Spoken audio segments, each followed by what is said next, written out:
Hey, how's it going? Hugs here. This is my fifth time recording this video, so I'm gonna try to go as quickly as possible. I just got a surgery, so please ignore any miswords that I use. And we're just gonna talk about the new computer change that they proposed on Steam, which for some reason has been out since July.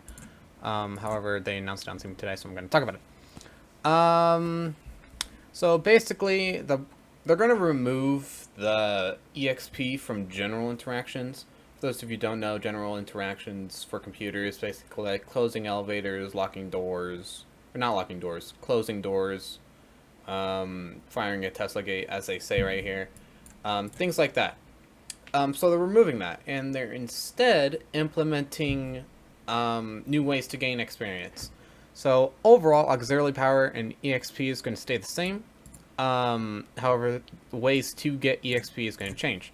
So this will include separating your teammates from charging up the micro or from people actively shooting. Another small example is closing the door and logging in front of a human who's being chased by an SCP. Overall, I don't really think this is going to do much.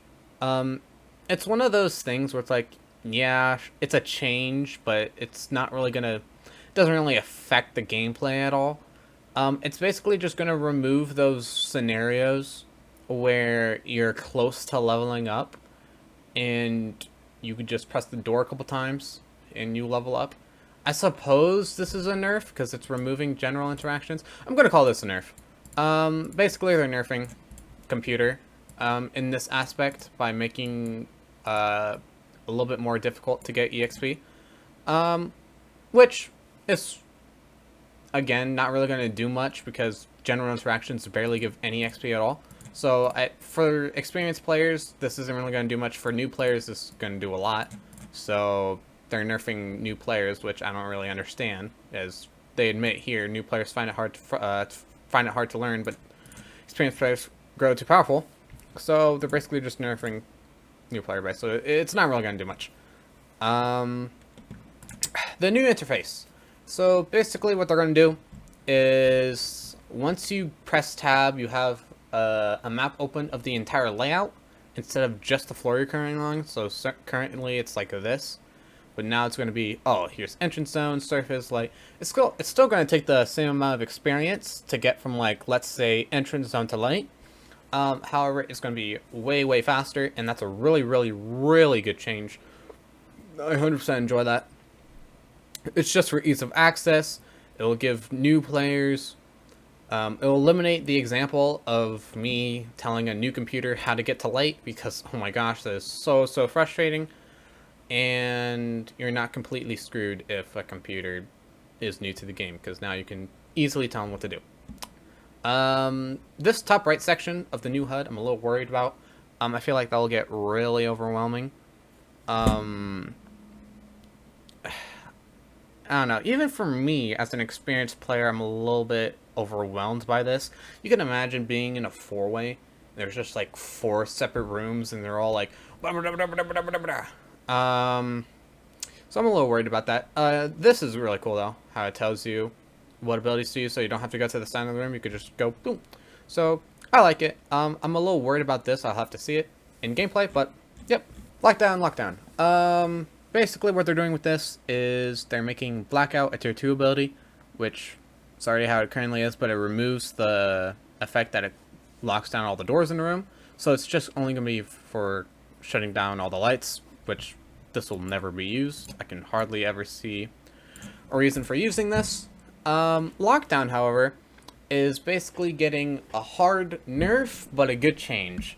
So basically, it has a very high AP usage when you use it, and only one room can be locked down at a time. So basically, this will prevent the scenario of computers just spamming Blackout and Lockdown the entire time. You just go. This will even be further implemented with the positive AP regeneration during the lockdown.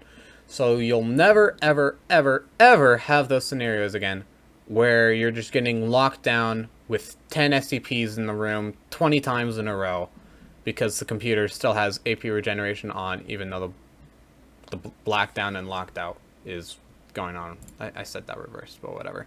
And then there's just a small change where the Ghost Light will inverse the effect of these both. Not really gonna do much. I hardly see that ever working, but whatever. Door abilities. Opening and closing door has not changed. Locking ability has received a nerf. Once a door unlocks after SCP-079 has locked it, there will be a small cooldown before it can be locked again. Continuous locking of it will gradually increase AP consumption, meaning SCP-079 can't open it for too long, or hold it for too long. Even on higher access tiers, the cooldown is also applied after the lock ability, so the lock duration cannot be artificially increased. I like that. So, basically what this is saying is you can't have one door locked for so long. If you ever get those scenarios where like a computer's at tier 5, they can literally lock down a door for like 2 minutes. It could be like the checkpoint door or whatever, so you're just stuck there for like 2 minutes. And you can't really do anything. Now this will gradually increase. So when you have a door open, it'll gradually increase the amount of auxiliary power that's used. So that's a really good change. I actually like this a lot. It's a nerf, but it's a really good change. Breach Scanner. At tier 4, SCP-079 gains the ability to sweep the zone in its survivor, or it's in for survivors. This is a toggleable passive ability which appears at the bottom of the map. Once activated, SCP-079 power generation is cut by a third. As a result, the current zone is automatically scanned for surviving humans. When a human is found, a large alarm plays in the room they are in, and SCP-079 is given an alert. This ability is considered an anti-camping device. It only works on players who have been sitting in an area for an extended period of time. This feature has not been yet implemented, so we don't have footage to share. This is a really cool idea. However, this part completely ruins it. So basically, what it's saying is once you're at tier 4, you'll have an ability that'll cut your current or your maximum AP in third. So I don't know what that is. Maximum AP cut in third. That's how much the cost of it will be.